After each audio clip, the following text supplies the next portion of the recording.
No one is illegal on stolen land. One moment, please. Hey, hi, can I help you? Excuse me, can I help you? Hey, excuse me, hi, can I help you? Hi, excuse me. Yeah, well, we saw your comment on Instagram about no one being illegal on stolen land. Our house just got raided by ICE, so we're here to move in. Oh. Wait a minute. You're not one of those fake white people that just comments so they can feel better about themselves. And then when it comes to helping real people, you don't. Because that will be messed up. Mm-hmm. Yeah, I actually am one of those white people. Look. Hey, guys. It started out with Black Lives Matter, but I actually paid more money to get away from black people. And then it was Free Palestine for a little bit, but I'm not going to go there. You know, and then it was the same thing with the deportations. I spend so much time, like I don't even have a job. Like I am on my computer all day long. You know, I put my pronouns in my bio, any way to show solidarity with, you know, anybody that I can. I put flags in there. Look, I'm sorry. I am. I'm so sorry. I'm so sorry to set you up, man. I just got really tired of seeing those comments on Instagram, bro. That's fair. So are you gonna stop posting your comments? I learned my lesson. The president just put a travel ban on 5 countries.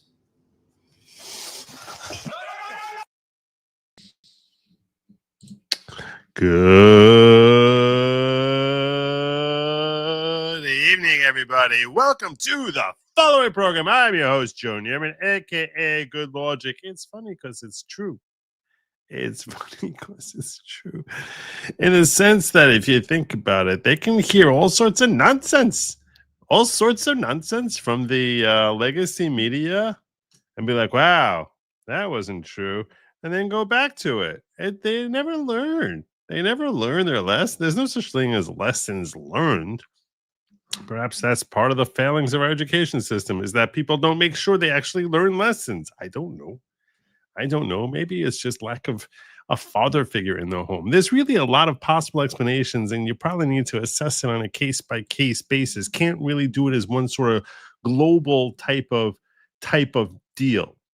Can't really assess it that way. I will tell you one thing that you can do as a global type of deal, and that is remove illegal aliens. You can remove. That's what the Supreme Court said.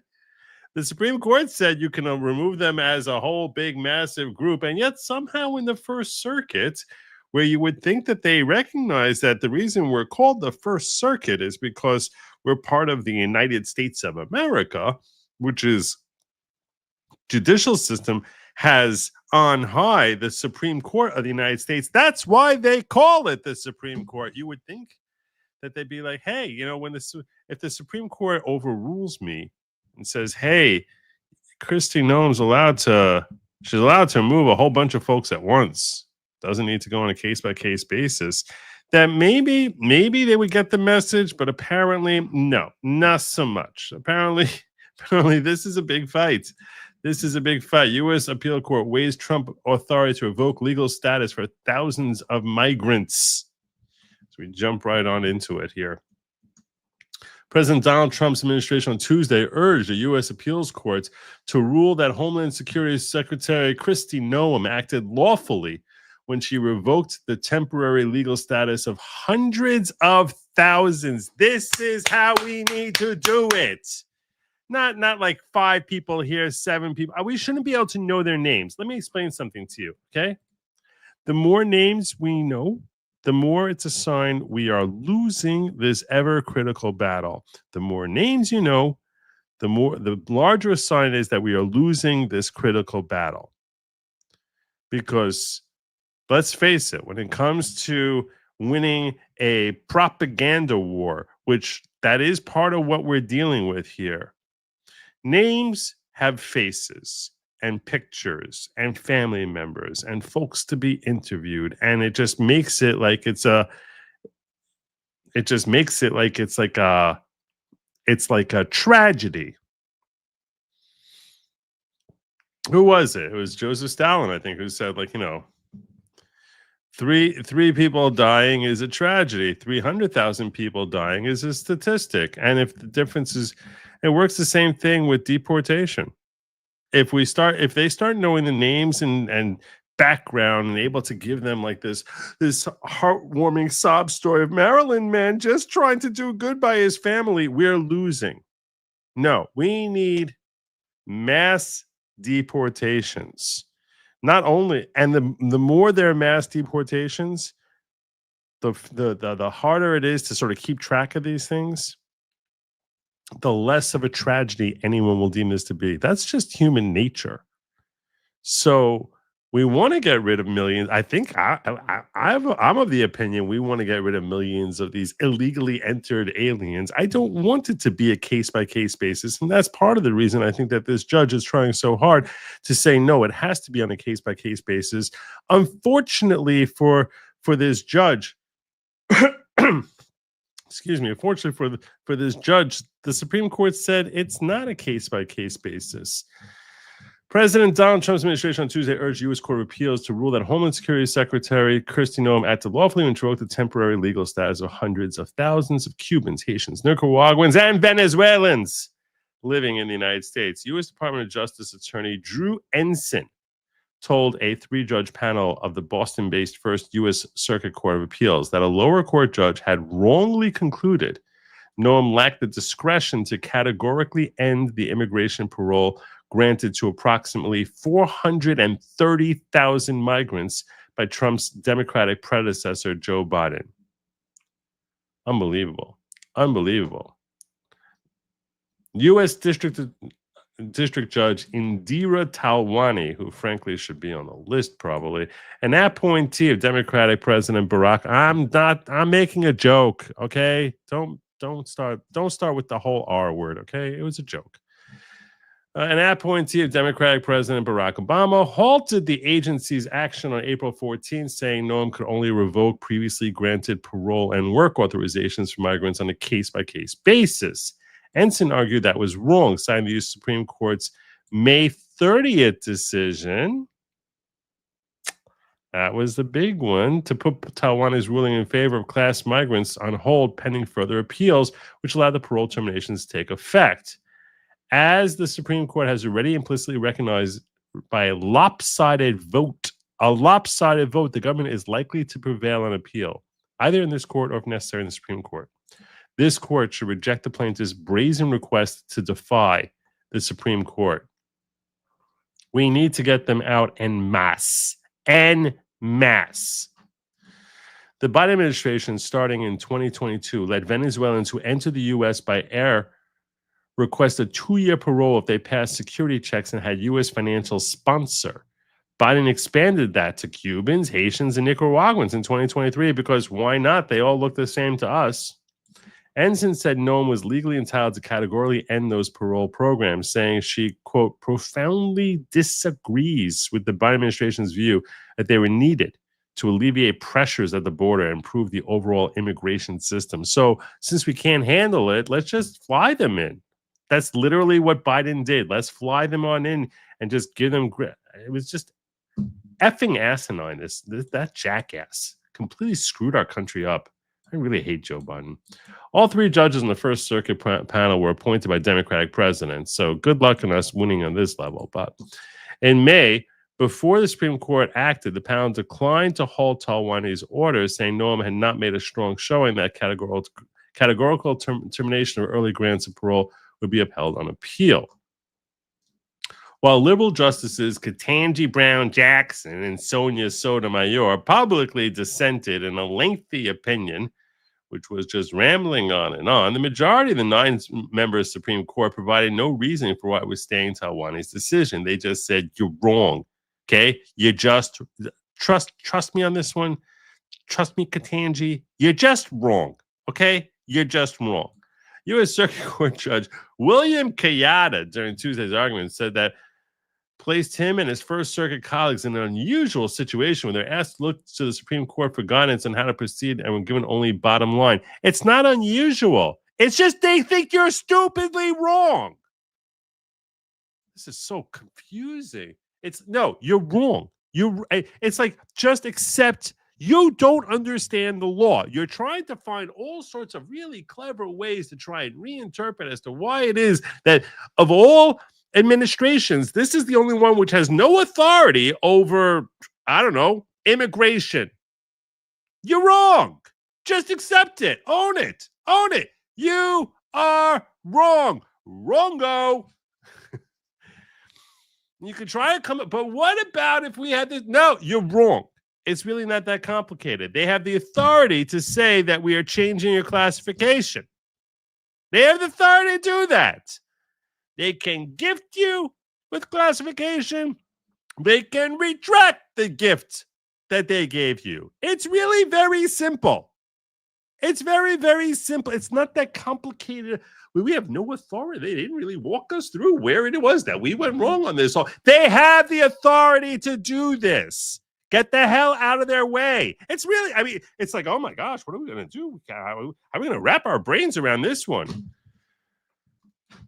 Anyway, Judge William Kayada told Justin Cox, a lawyer for a group of migrants pursuing the class action before Talwani, that the justice's order may indicate that, quote, they felt they were at the short end of the stick of the likelihood of success in the merits. So how dare you come in here asking for a freaking TRO? It's a basic primary element. If you want to get a TRO, you have to establish a likelihood of success. And 7 justices, including freaking Kagan, think you don't. It's really not like, oh, this is so confusing. How do we get to the bottom of this? I don't even know what's unbelievable. Unbelievable. Cox said the lack of reason in the Supreme Court's order was reason not to defer to it, saying the First Circuit would be speculating if it sought to assign a particular meaning to it. They just said you're wrong. Oh, my God.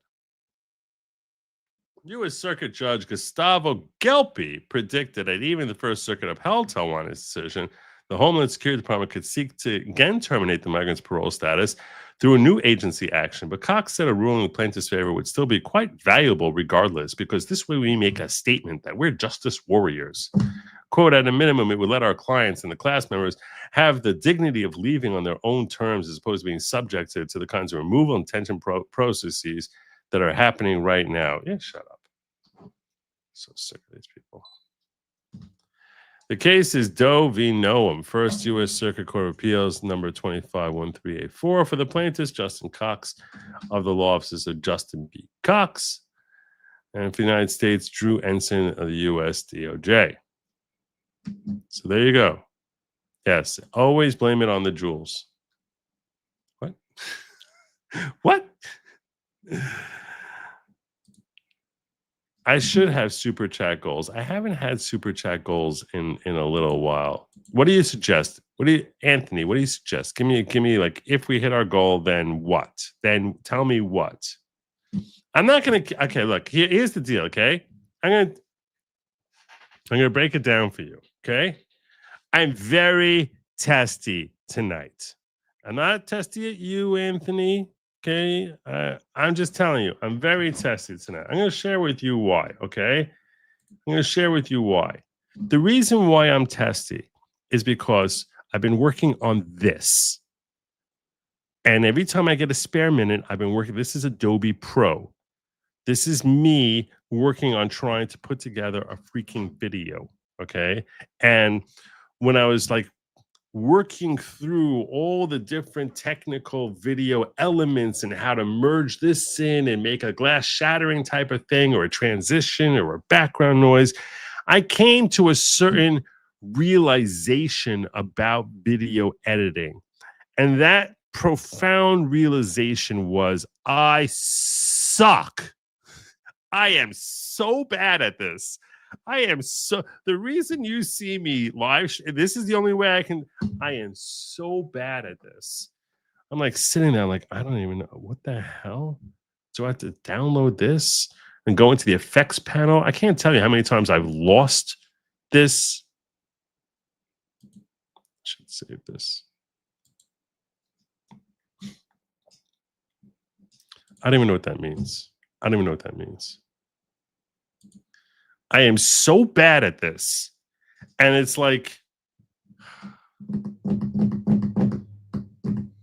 the free version of DaVinci Resolve. It's so aggravating. Like, I can't tell you how much of my life I am like basically investing in trying to figure out how to make videos. Because I'm going to tell you, I see the writing on the wall. Okay. I see the writing on the wall. I want to be live streaming like for the next 25 years. But as far as it being like a way to make a living, I do think that this has limited utility. Either unless I go panel and like have like a whole Tim Pool thing, or it's got limited utility. It does. It's got limited upside. And doing the whole Tim Pool thing, that's quite an investment. It's quite an investment. So it's so I'm testy tonight. And that's one of the reasons when I was trying to put together the show tonight, I was like, what am I doing here? What am I covering here? Stick to VHS. That's probably the way to do this. That's probably, I think Potato Biden has really got the answer there. So I should. What the heck is DaVinci Resolve? You guys are talking. What is this? What is this? So yeah, I need to learn how to do this. Cover the tsunami. I don't even know anything about the tsunami. What am I going to cover about the tsunami? It has me very, very stressed. It has me very, very stressed. But I'm like, I can't take off tonight. I was going to take off. I was like, I can't do that to you. I can't. And I do have what to say about especially some of the stories I'm about to cover now. I have thoughts. So I was like, all right, let me jump on out there, throw together a thumbnail, a title, a description, all that other stuff, and jump on in. Resolve is as good, if not better, than Premiere. Would I be surprised if Epstein was a Mossad agent? No, not at all. I wouldn't be.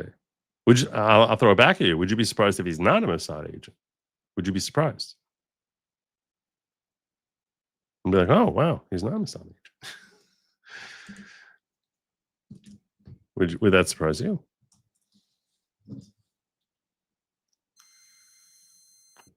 Anyhow, we are going to be talking somewhat about about Epstein. In fact, we're going to get there in just a moment. We'll get there in just a moment. Let me take a peek make sure I'm not missing anything over here. All right. While you're here, if you could hit the like and subscribe buttons, that would be cool. That would be cool. I have a couple of smaller stories. Should I go to those first? I'll come back to that. I wanted to share this with you. Obviously, I wanted to share this with you as we just go into the Epstein story that I have on my thumbnail. We're probably going to have a short show tonight. I'm not going to kid you.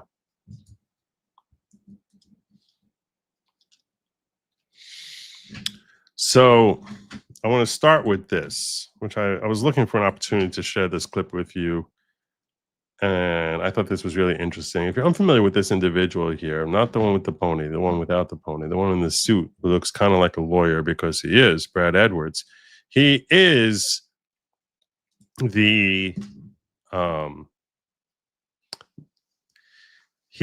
attorney who has the most clients of victims from Epstein. He became like the go-to attorney for Epstein victims, has 70 Epstein victims that he represents. And he weighs in on Donald Trump as it relates to his victims. obviously, our current president has had relationships with Epstein in the past, and there are those Katie Johnson and maybe other victims who have accused Trump of being involved in things like this. In my experience, Trump supporters will not listen to anything along those lines. Obviously, we're not a court of law here right now, but are those claims of that case was dropped? It was dropped before it went to court. In your opinion, as a lawyer and your experience, is there anything you can say as to the validity of those claims, or whether or not there will be any more about that? Nothing at all. The only thing that I can say about President Trump is that he is the only person who, in 2009, when I served a lot of subpoenas on a lot of people, or at least, and this is before he was even running for office, 7 years before he would get elected, or announced 6 years before he announces his candidacy. Gave notice to some pretty connected people that I wanted to talk to them, he is the only person who picked up the phone and said, let's just talk. I'll give you as much time as you want. I'll tell you what you need to know, and was very helpful in the information that he gave, and gave no indication whatsoever that he was involved in anything untoward whatsoever, but had good information that checked out and that helped us, and that we didn't have to take a deposition of him. That was in 2009. That was in 2009. So, Do you know if there's any truth to James Patterson's claims that Trump kicked Epstein out of Mar-a-Lago? I've definitely heard that. So there you go. There you go.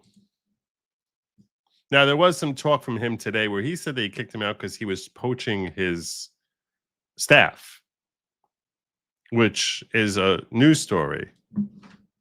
So I should cover that real quick too. I should give you that clip in case you're not on X, which I assume that many of you are probably not. Good for you.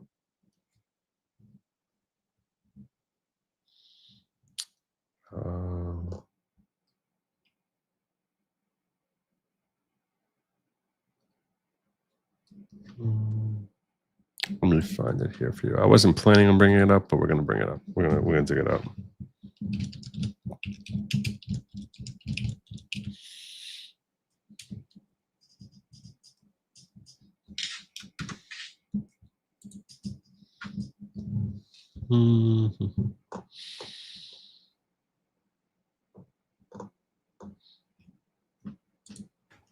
That's such.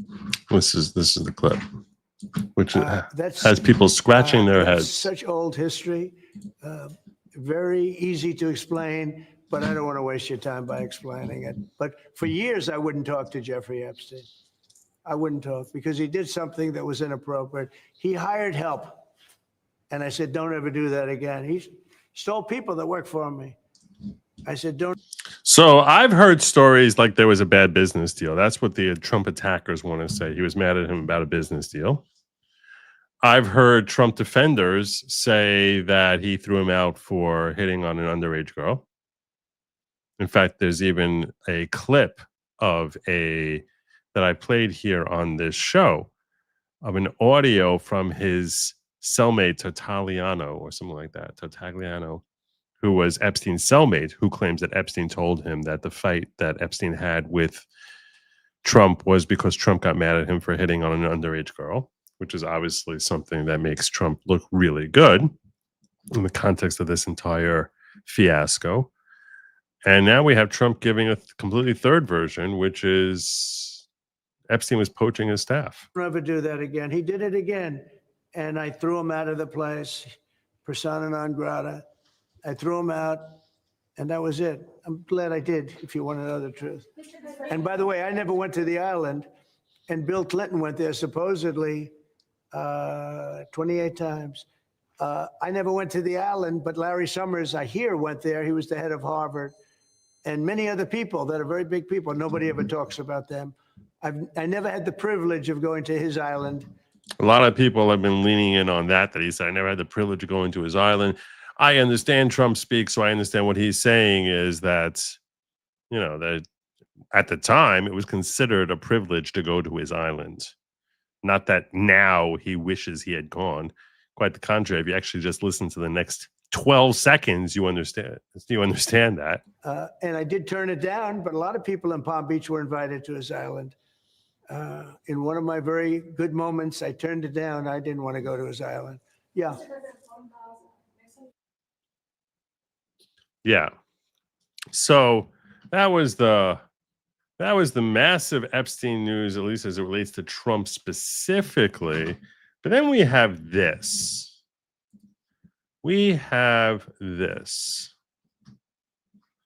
I want to give you my thoughts about this story broken in Daily Mail. FBI source says agency has the missing minutes from Epstein's jail tape. Now, those of you who are following this story, which I assume is likely most of you, but perhaps not all of you, may be aware of the fact that when in their effort to be transparent, our current DOJ shared video, hours and hours, 12 hours, 14 hours, 20 hours of video that was purportedly shot right outside Epstein's cell during the time, or down the hall from his cell, showing basically what was happening around the door that leads down the hallway to his cell, for whatever that was supposed to be worth. And internet sleuths realized that, hey, there's a missing minute, that it goes from 11:58 and 53 seconds, 54 seconds, 55 seconds, 56, 57, 58, 59. And then when it's supposed to go to 11:59, it just jumps to 12 a.m. And everyone's like, what happened to that minute? We want to know. The internet was all abuzz about that. After the internet was set on fire, saying, hey, what happened to that minute? Pam Bondi came out and said, to address that claim, she said this when she was at that, I think it was on July 8th. That's what I want to say.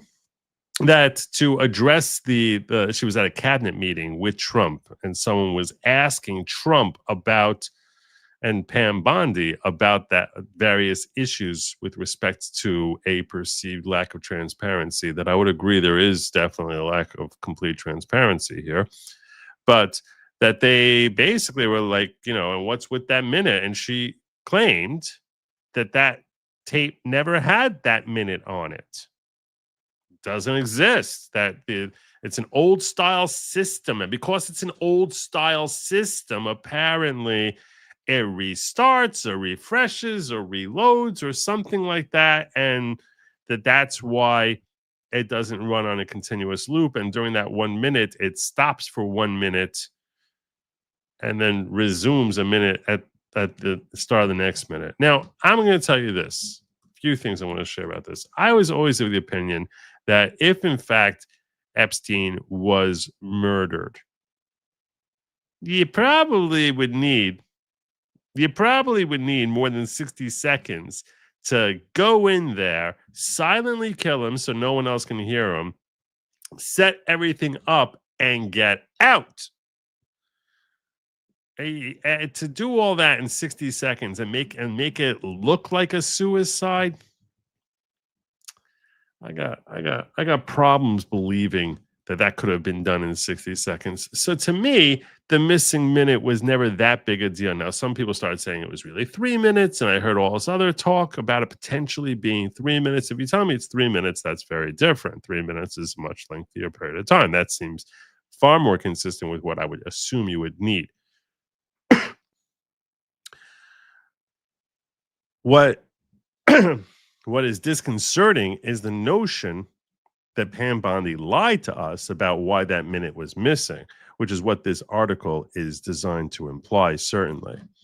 FBI source says agency has the missing minute from Epstein jail tape. The minute of surveillance video allegedly missing from the footage of the night Jeffrey Epstein was found dead in his prison cell has apparently been found. What do you mean been found? According to her story, it doesn't exist. It never existed. What's been found? A source familiar with the investigation told the Daily Mail that the FBI and DOJ are both in possession of the minute of video that the agencies previously said was not there because of a tape transition that occurred automatically every night. The Justice Department released earlier this month nearly 11 hours of surveillance footage of the area of the prison leading to Epstein's cell the night he died. It was meant to prove that no one went toward the convicted child sex offender. He's not a convicted child sex offender. This is a mistake I see a lot of people. This is not just Daily Mail that makes this mistake. I don't believe he's a convicted child sex offender. He registered as a sex offender and he was convicted on prostitution, but that's not being a convicted child sex offender. Now, do I believe he was a sex offender? Yes. I'm just saying this is technically inaccurate. And you'll see a lot of people make this mistake where they'll refer to him as a convicted child sex offender. He's a registered sex offender because part of his plea deal was you're going to cop to prostitution and you're going to register as a sex offender.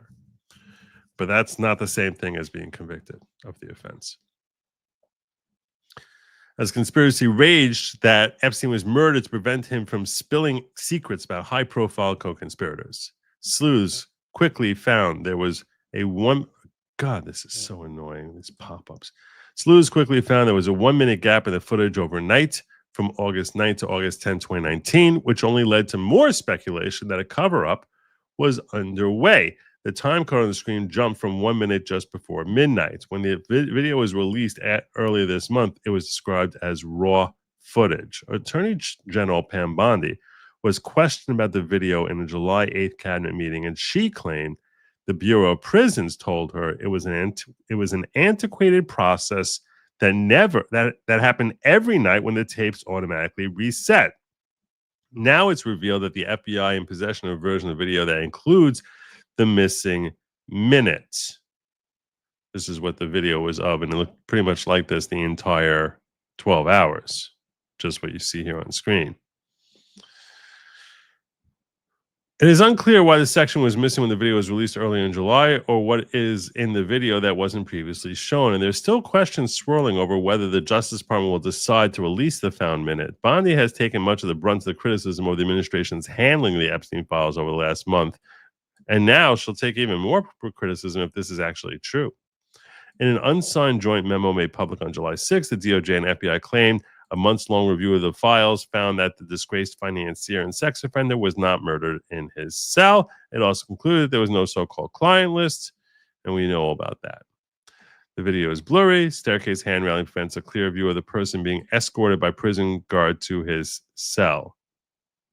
It did show that no one went in the direction of the unit's prison staff was seen bringing breakfast to his room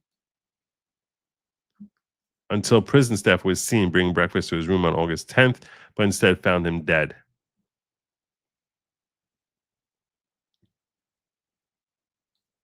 So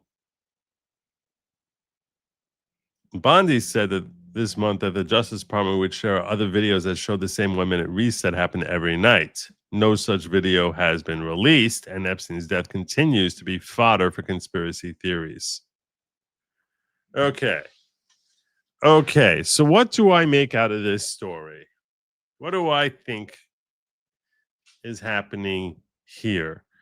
This is very, very strange. This whole story, this is a weird wrinkle. It's a weird wrinkle because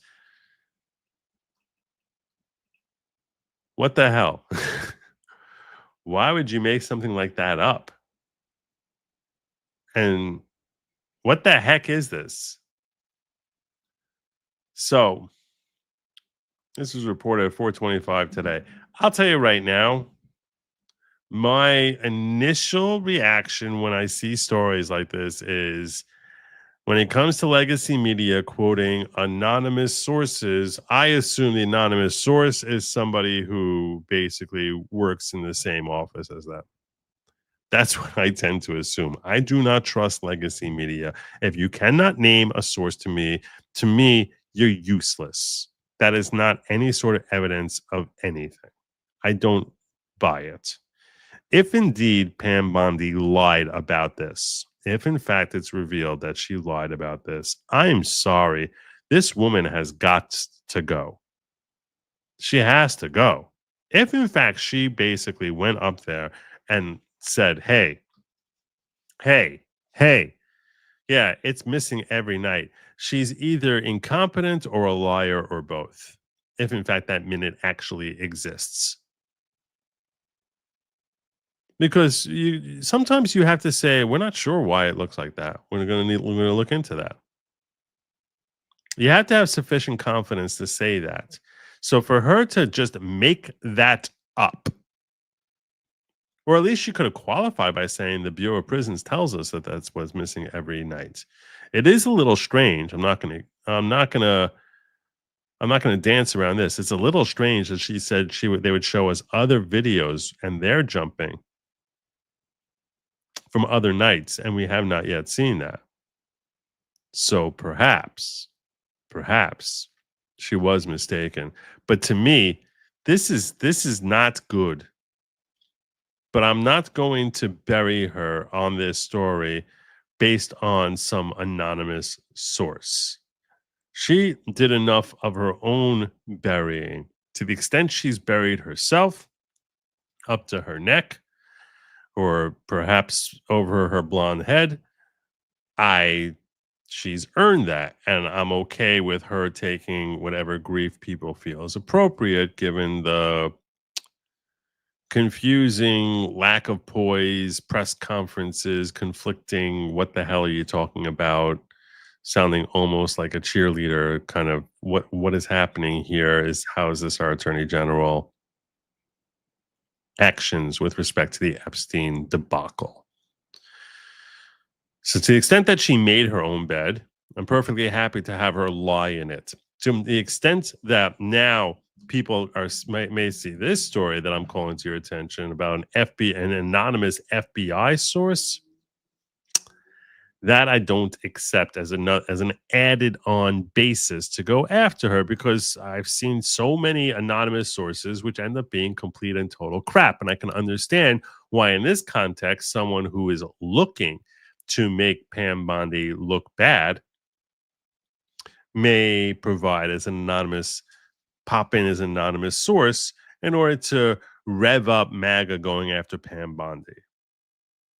I feel as if this is designed to trigger an emotional reaction from me or you or others who basically identify with supporting President Trump and yet are frustrated by this Epstein scandal. So I think it's here to trigger us. I think it's here to get us all like, what the F, Pam? Why'd you lie to us? And I'm not willing to go down that road based on an anonymous say-so. That, hey, here's what's really happening here. You guys need to go after Pam Bondi. That I'm not willing to do. That makes me feel like it's too likely I'm being used as a tool and as a weapon. And when that weapon is, or unleashing that weapon is unjustified. So it's interesting. We should take note of the claim being out there. I mean, this is being provided by, a source that is supposed to be legitimate, but I don't accept it as being accurate until we actually get a name behind this. But tell me what you think. Do you think it's something that we should we should be up in arms about? And that's basically my point. Everything's fake until it's confirmed. Everything is fake. I don't trust these people, especially because this seems like something that folks want me to get angry about. And I'm like, I don't know that's true.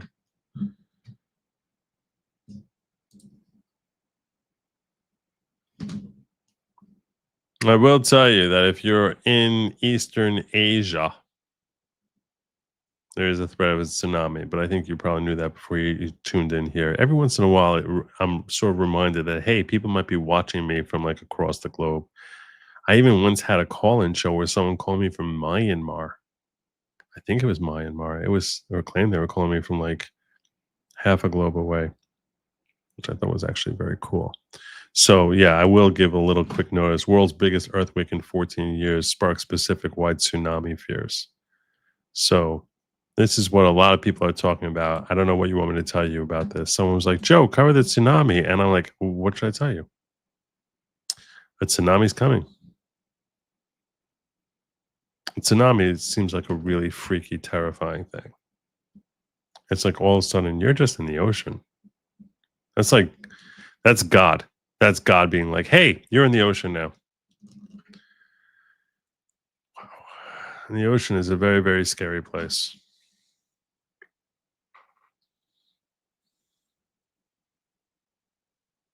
All right. Well, anyhow, so yeah. See, that's the sort of thing I'm like, no, that's not a story I can cover. What am I going to tell you? What am I going to tell you? Don't get caught in a tsunami. Aren't you glad you tuned in? Aren't you glad? Wasn't that helpful? Wasn't that helpful? Don't get caught in a tsunami. America is built on hard work and powered. Shut up. All right. 2 more quick things I wanted to cover with you all.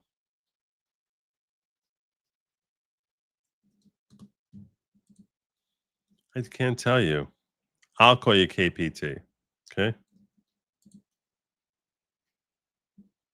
I guess that's technically more accurate.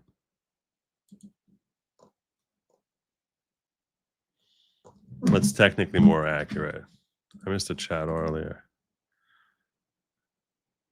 Oh, you see? I knew I saw this. Talk about the tsunami. It involved Trump because he caused the earthquake that caused the tsunami. It was an earthquake strike in Russia from the CIA, obviously. Obviously, it's all his fault. Why would anyone think otherwise? Okay.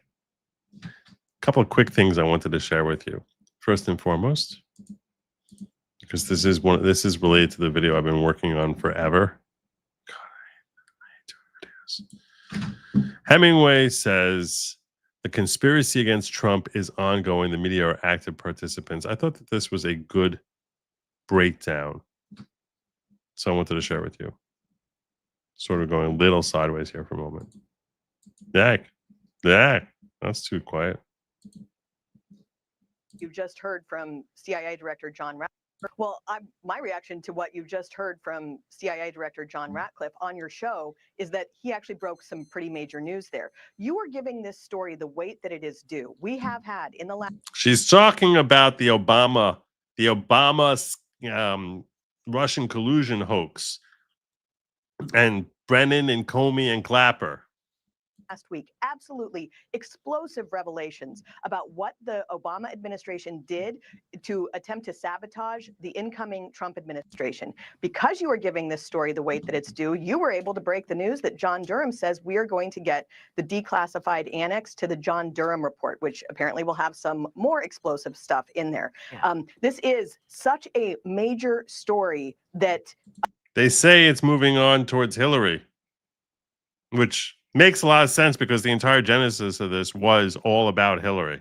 He also explained, too, something that has been convoluted in previous coverage, which is the conspiracy against Trump is ongoing. People are so worried about a statute of limitations because some of the crimes that were committed were previous to 5 years ago. But because the conspiracy is ongoing, it's going on right now, not just with these same officials, Brennan and Obama, but also the media who are active participants in this conspiracy. It's ongoing. The investigation is into activity that is happening even as we speak. And so I think that's an important thing that was revealed as well. Well, Maria. Molly, I mean, there's no coincidence that you haven't heard a peep about this Russia collusion lie being blown up on the mainstream media. They refuse to report it.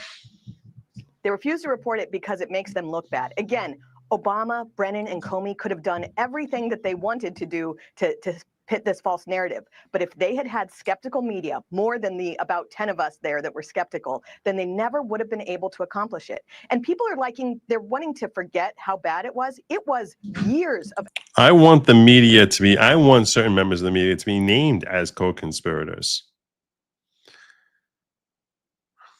That would be ideal. They should be named as co-conspirators. Absolute hysteria. It absolutely destroyed years of an administration. It ruined people's lives. It ruined foreign relations. I mean, it's no laughing matter to falsely accuse another country of conspiring with the incoming president. That's the type of thing where wars break out. Yes. And so for people to say we want to move on, and that's only because the media were active co-conspirators in these crimes. That's exactly right. And it really could have led to a war with Russia. I mean, thank God Trump's not like that, but it could have led to a war with Russia. Don't need that. So I just wanted to share with you all those people who are telling you statute of limitations. No, no, no, I don't agree. Now, the extent that Obama personally can be held liable, that is a much more dicey thing based on presidential immunity and how his actions are ultimately classified. But Brennan, Clapper, Comey, Hillary, anyone who was not commander-in-chief certainly can be named as part of this conspiracy. And I do think that there's basis to go after Barry himself. Susan Rice, let's get them all. Get them all. His entire freaking administration. Joe Biden, he wasn't president during this time. I'm sure he was connected to this too. Everyone always seems to leave Joe out of it, as if like Barack Obama wasn't working with Joe on any of this. I don't know. I'm sure we dig deep enough, we'll find Joe Biden's fingerprints on here. And that would predate his time as president. So, yeah.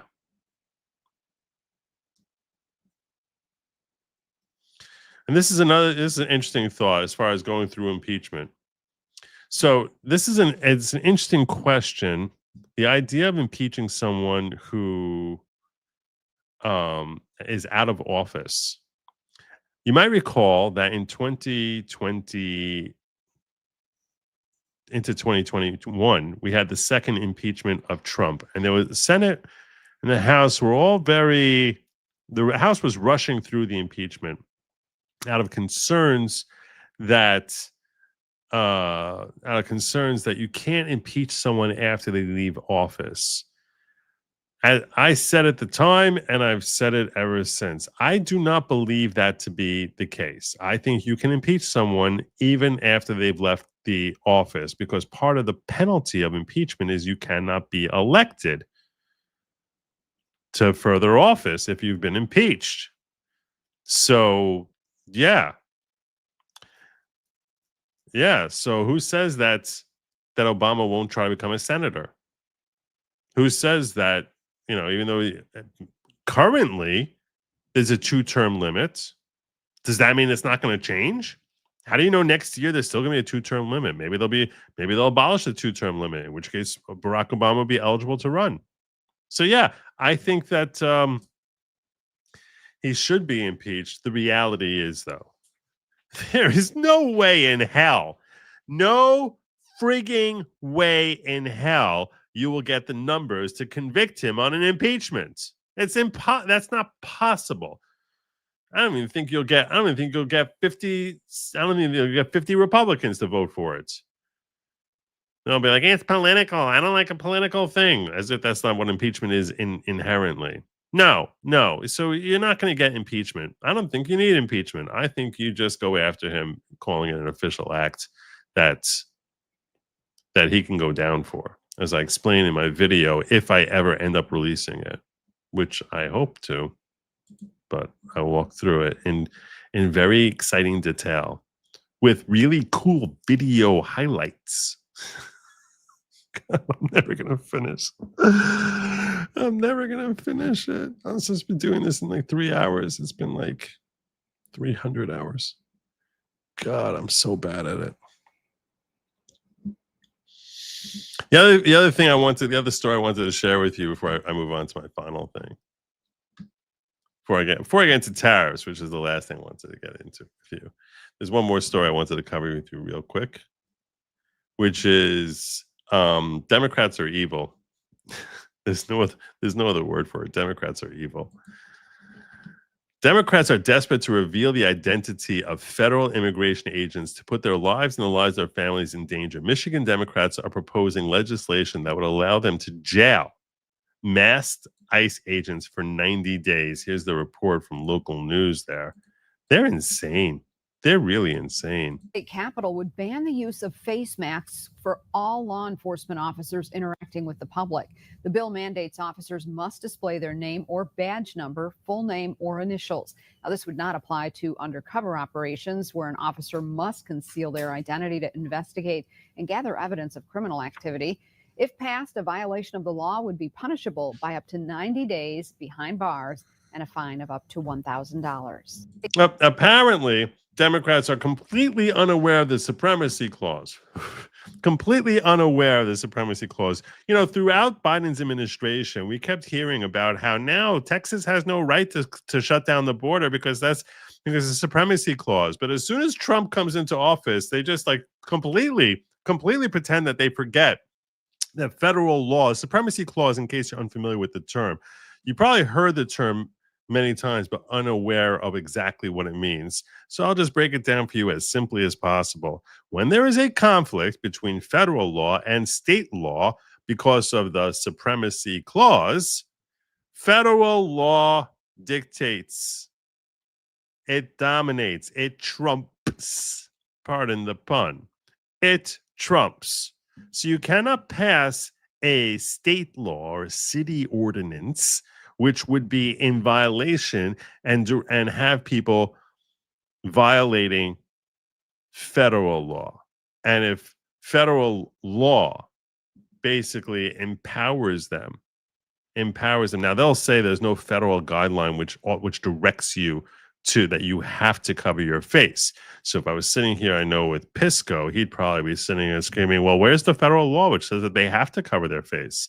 It might give them the choice to cover their face, at which point, if they're choosing to cover their face, it's not federal law. That's just their personal choice. But just because federal law allows them to do it doesn't mean that it's federal law that they must do it.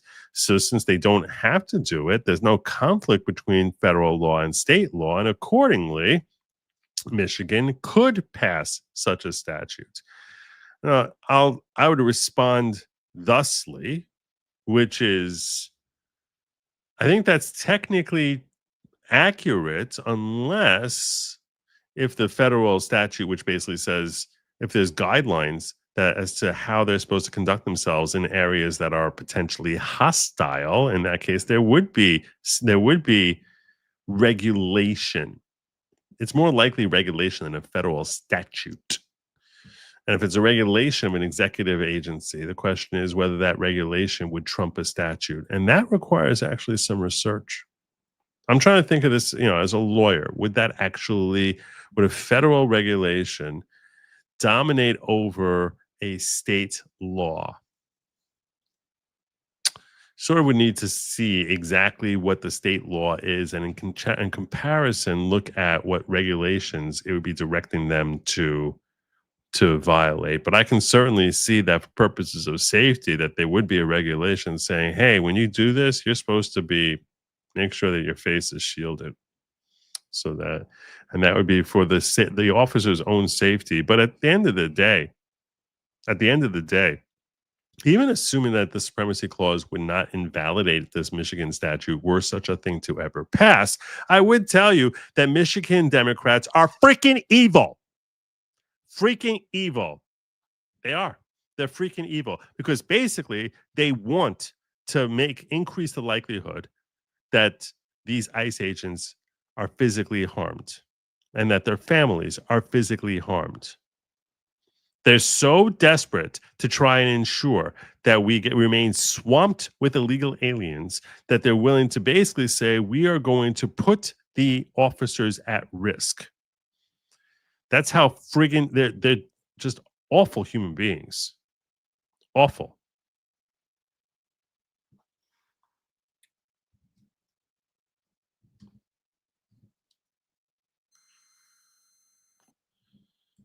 Yes, they are considered federal employees, but just because they're federal employees doesn't mean that there's a mandate as their dress code which says you must cover your face when you're engaging in an ICE raid. And if it's not a mandatory thing that they have to do, it's just a regulation. Let's say there's, okay. Now you want me to check this? You want me to look this thing up? I'll try looking it up. Okay, let's see if Grok's able to help me out. Is there a federal statute? We'll do it this way. We'll ask Grok off top whether it can come up with something.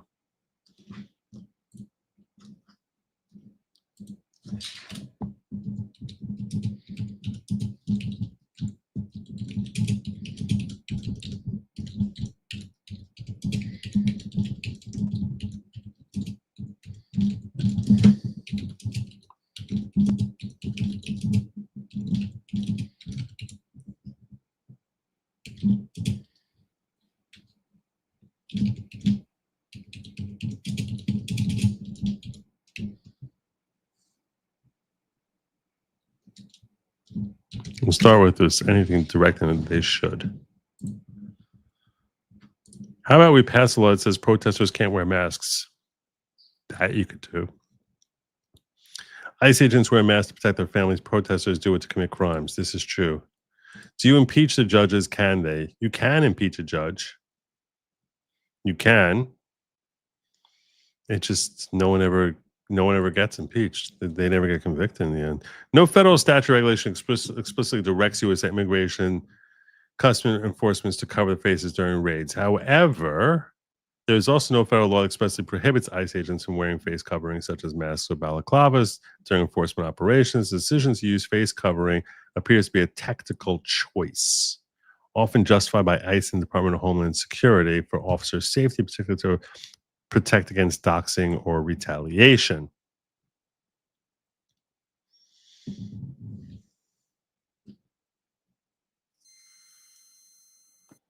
So if there's no statute specifically mandating they do it,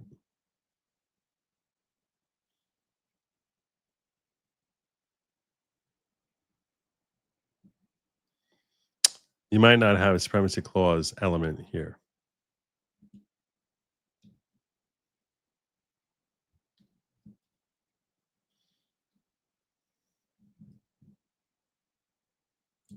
It's still so evil. Critics, including lawmakers, argue that face coverings create fear and undermine public trust. You know what else creates fear? Having hordes of illegal aliens. That also creates public fear.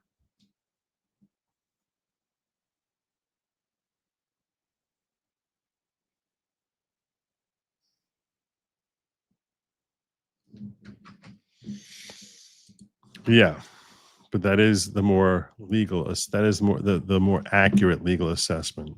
And even if I hate the law, I have to tell you what it is. So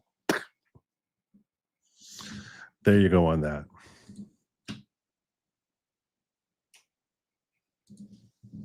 What's the next thing I want to pull up for you?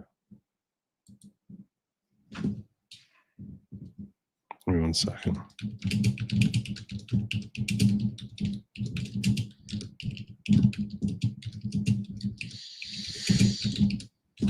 I'm going to transition over into tariffs.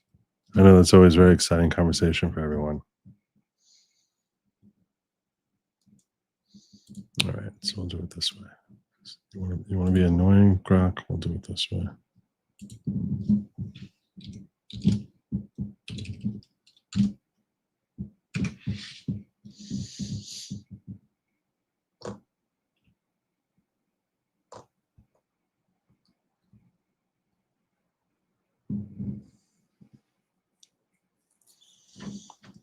So the big talk today, one of the big conversations today on social media is about tariffs. As Trump made an announcement about how we've already pulled in $150 billion. $150 billion on tariffs.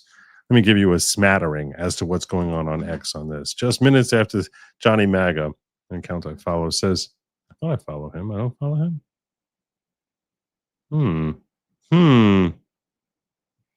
I'll remedy that. Just minutes after this clown posted this, Brooklyn Dad Defiant, who said, while America is struggling under skyrocketing prices that he promised to lower, brought on by his own asinine tariffs. Really? Are they higher now than they were a couple months ago? Is it really like noticeably higher? This is one of the things, this is one of the big lies. Just minutes after the clown posted this, President Trump announced a $1.6 trillion trade deal with the EU where they agreed to pay a 15% tariff on almost all goods sent to the U.S. Nice. Nice. Even CNN just admitted Trump's tariffs worked. The experts mocked him. The media laughed. Democrats panicked. But President Trump reshaped global trade and won for America. Here's Jeff Zeleny. Isabel, the bottom line is this is the biggest trade deal in President Trump's effort to effectively reshape the global trading order. That has been one of his central priorities since taking office in January. He's been issuing many threats of tariffs, but they clearly have been working in terms of bringing other countries, allies, and adversaries alike, in some cases, to the negotiating table. And the latest example was today here in Scotland when the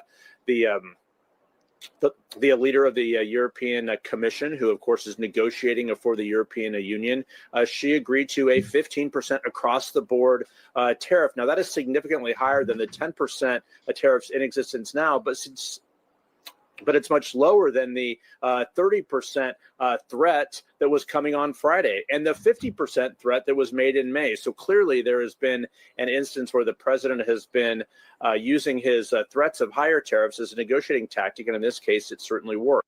And that's what he does. He threatens, and that way they come running and say, "Please let us pay you money, and don't be as oppressive as you're claiming you're going to be." So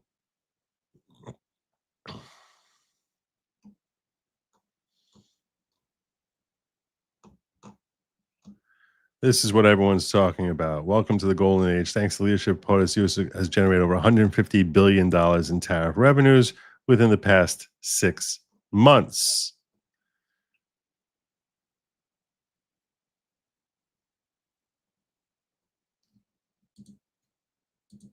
This is Donald Trump responding. Thanks, Bill. I want to pull that up. I'm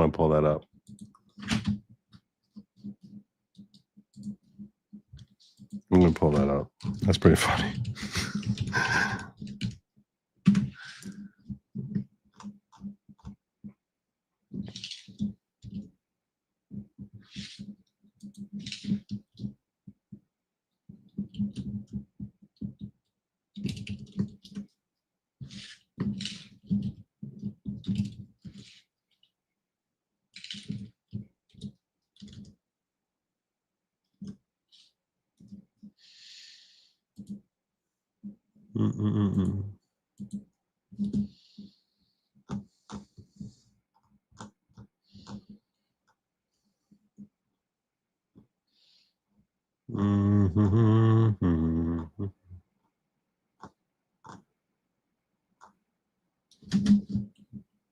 I'm scrolling through his Truth Social timeline. I apologize. I should share with you what I'm looking at.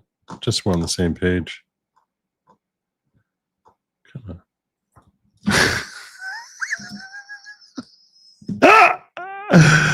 That's funny. Oh, that's funny. I saw an advertisement like that. That was funny.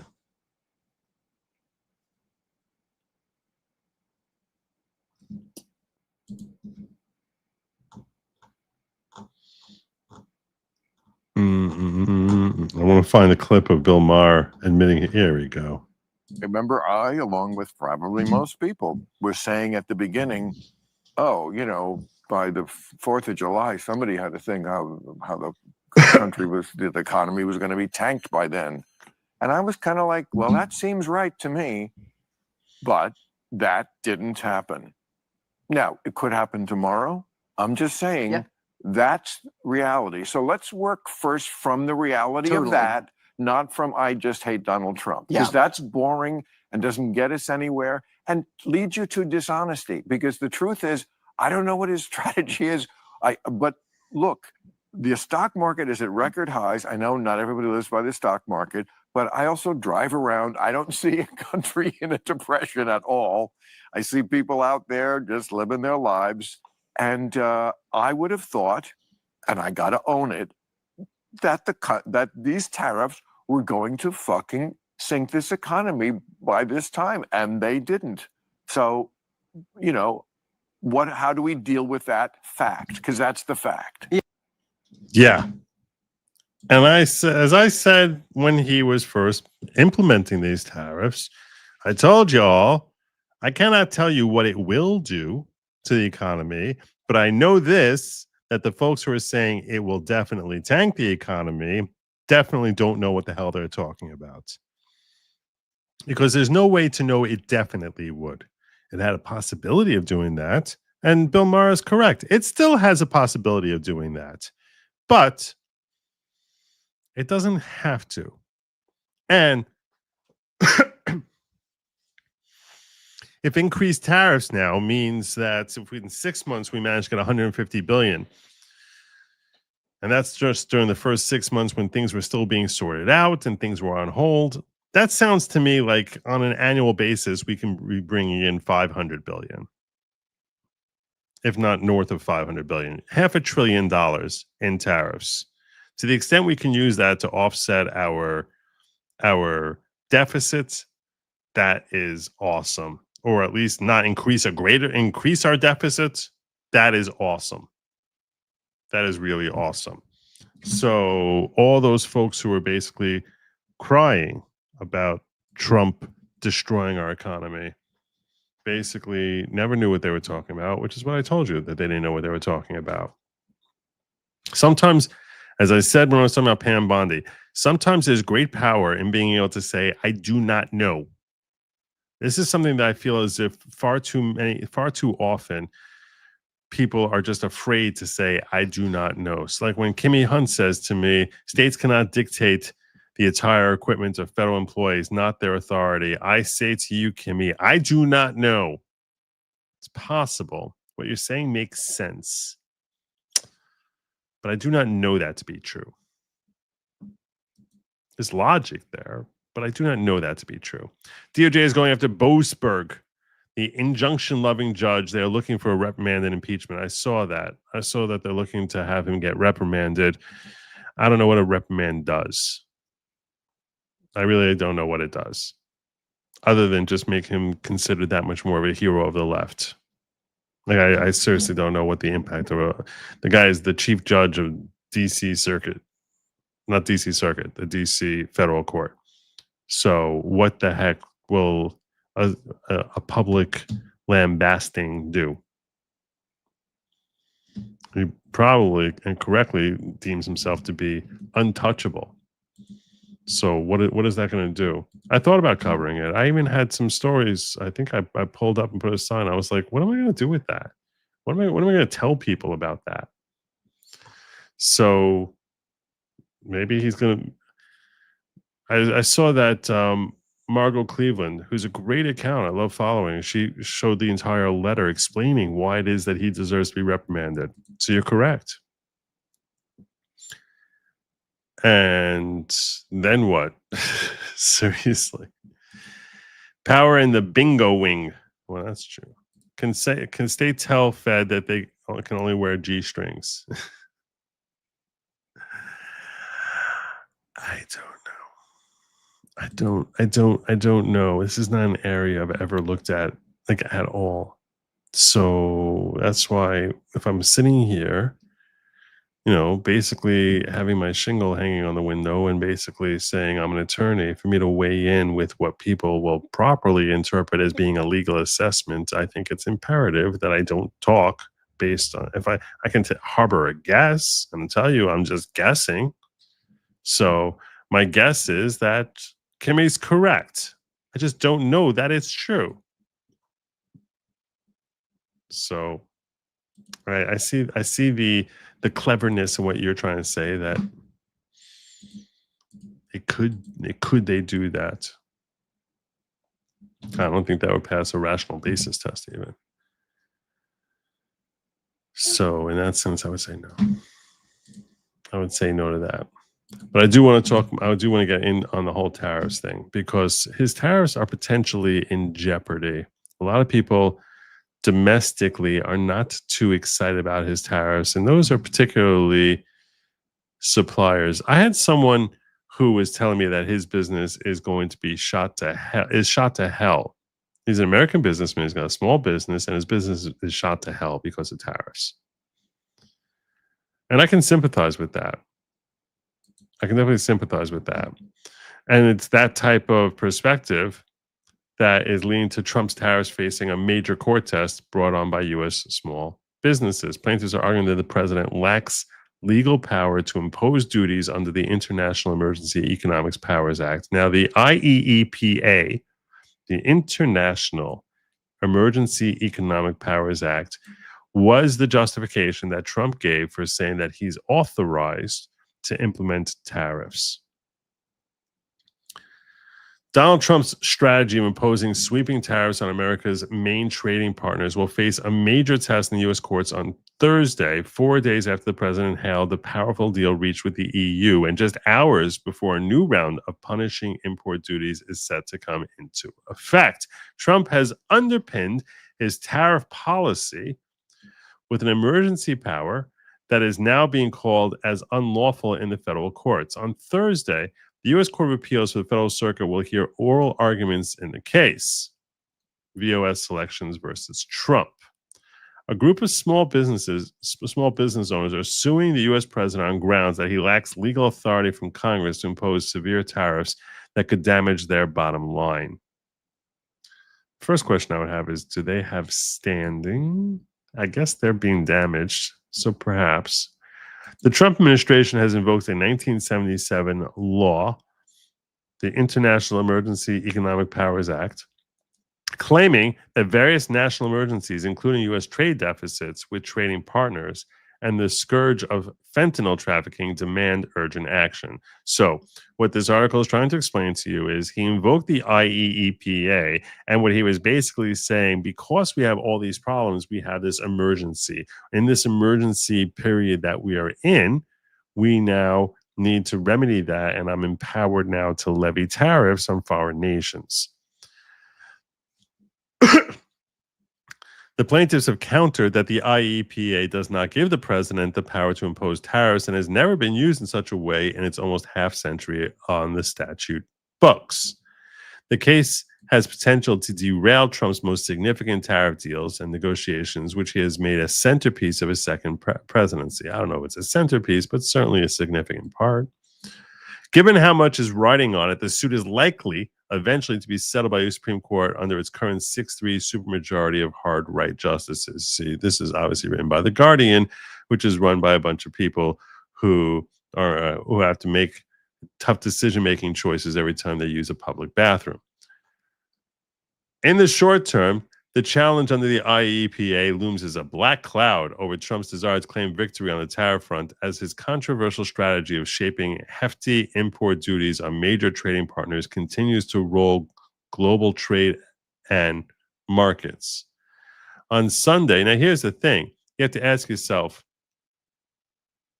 do they have standing to attack all of his tariffs?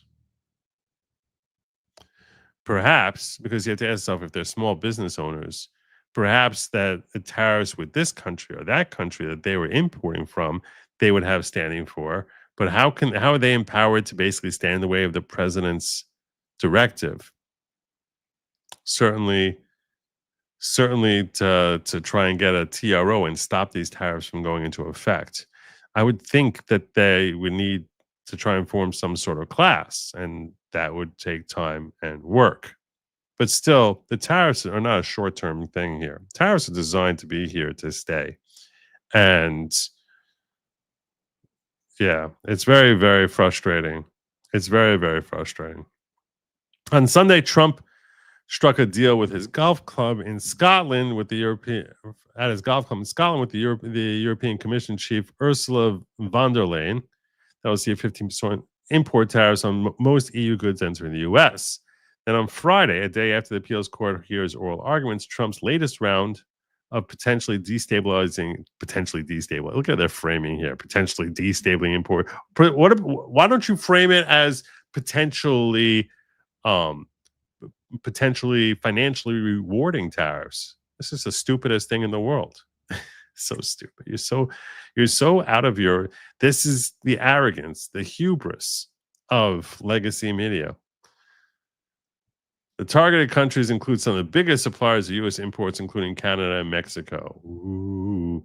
Trump's tariff gamble has already been deemed to be illegal by a federal court, which ruled in May that the president overshot his powers on trade laws. The ruling was paused by the appeals court that will be hearing the case on Thursday, pending its decision. The IEEPA gives the president authority to regulate transactions with foreign countries, but only under a narrow set of circumstances. In particular, the power can only be wielded where there's an unusual and extraordinary threat with respect to national emergency has been declared. I think that's what he did, though. He said our deficit is a national emergency. If you cannot appreciate that our deficit being close to $40 trillion is not a national emergency, then you are an idiot, because it's clearly a very serious problem. The small business leading to the suit claim that Trump has not met such a rigorous standard and that his tariffs are thus unlawful. Now I feel like I need to check out the IEEPA. Should I go look at that? IEEPA.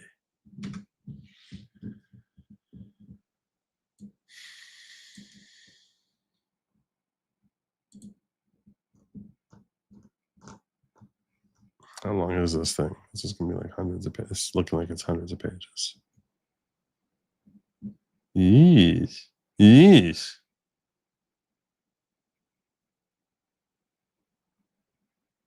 They say it's 50 years old. This statute that I'm looking at here, the IEEPA, is from 2024. Now, that could just be the latest round of updates. You see how it says here 130, 2024. So it could be just the latest modifications. Yeah, that makes sense. Let's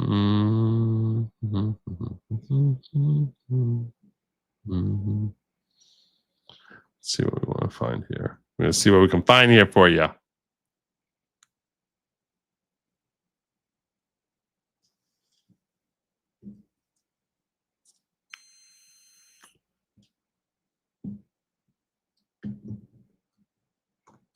This is a big background here.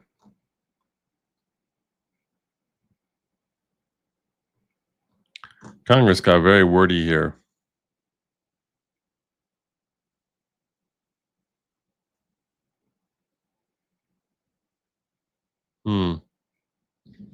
If you want me to take a look at this, let me know in the comments, because this seems like it's not something I can just do while standing on one foot.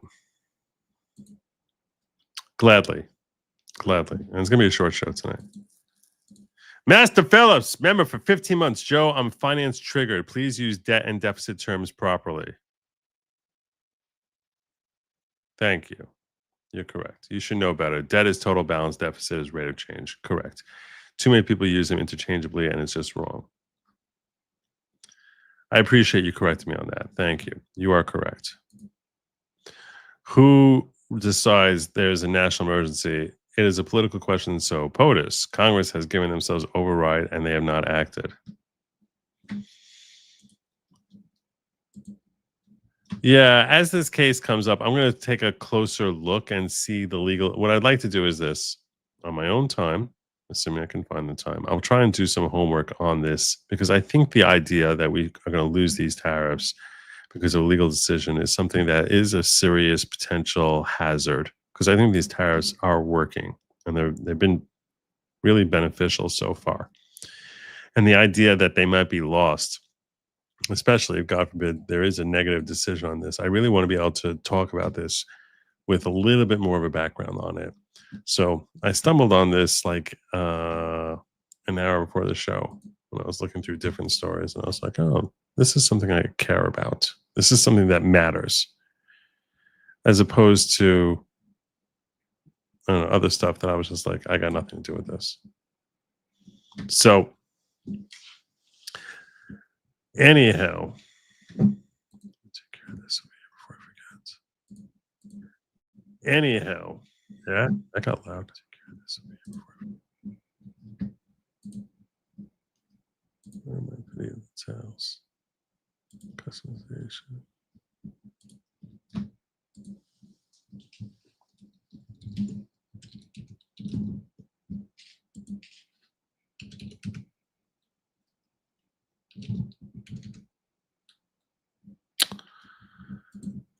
Finding him can be so difficult sometimes. I am doing it.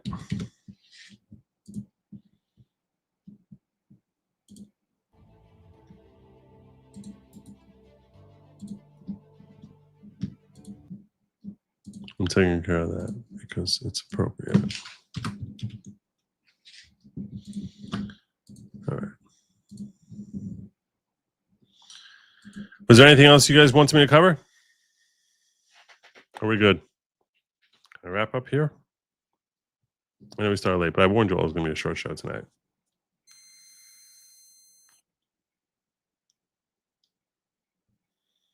All right. I think we're good. That's what I got for you tonight.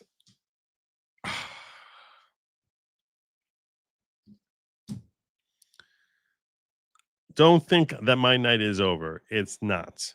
Now I actually go back to working on my video. And I'm going to get faster and faster. I'm going to get better at this. I'm going to get faster at this because you guys, there's so much content that I feel like I want to capsulize and give you in like a shortened type of form. And what? Okay. I'm sorry. I did that like a freaking lab meat eater. I apologize for that. I don't do that. Don't do that. Don't do that. You can smash the like. That would be cool. But yeah. Don't eat the meat. Don't eat the lab meat. That's meant for they, them. It's not for you. It's for they, them. And also, do not eat some bugs. I'm going to work really hard on this thing. I give you my word. I am going to be working very hard on getting this video done and getting faster and faster because I want to start giving you regular drops of like actually like quality videos. So what'd you guys call that? The Da Vinci Code or something? Is that what you call it? The Da Vinci something? I don't remember what you called it. I'm going to go back and figure out what that was. All right, my friends. I thank you all for joining me, and hopefully, I'll have something to share with you tomorrow. Till then, have a great night, and as always, Godspeed.